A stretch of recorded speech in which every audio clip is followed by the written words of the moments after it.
Magandang araw sa inyong lahat. Ako nga pala si Jimboy Losada mula sa BSIT Pangkat 11 at ang aking tula ay pinamagatang Pinatutula Ako. Iyong hinihiling, lira ay tugtugin, bagamat sirana't laon nang naumit. Ayaw nang tumipa ang nagtampong bagting, pati aking musa ay nagtago na rin. Malungkot na nota ang nasnaw na himig, waring hinuhugot, dusa at damdamin. At ang aliangaw ay umaaliwiw sa sarili naring puso at damdamin. Kaya nga't sa gitna, niring aking hapis, yaring kaluluwa ko'y parang namamanhid.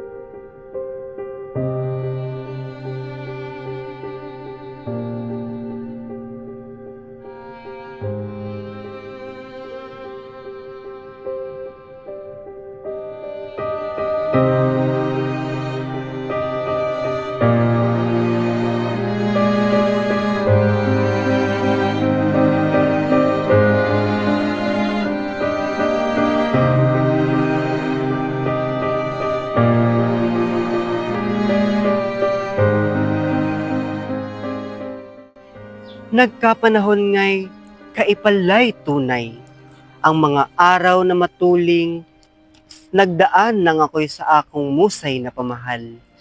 Lagi na sa akin, ngiti nakalaan.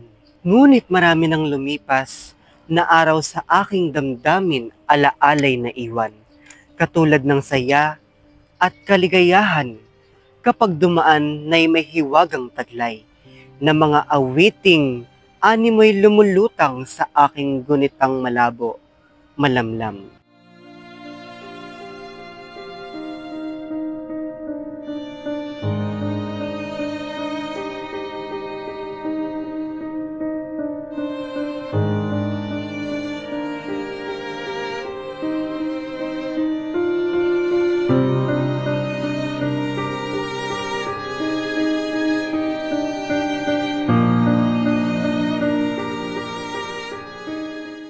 Katulad ko'y binhing binunot na tanim sa nilaggakan kong silangang lupain. Pawang lahat-lahat ay kagiliw-giliw, manirahan dooy sayang walang maliw. Ang bayan kong ito'y nalubhang marikit, sa diwa't puso ko'y hindi magwawalit. Ibong malalaya na nga sisiawit, mula kabundukan, lagaslas ng tubig. Nang ako'y musmuspay, aking natutuhang masayang batiin ang sikat ng araw, kabang sa diwa ko'y waring naglalatang, silakbo ng isang kumukulong bulkan. Laon ng makata, kaya ko na may laging nagnanais na aking tawagan sa diwa at hanging nagduruyan.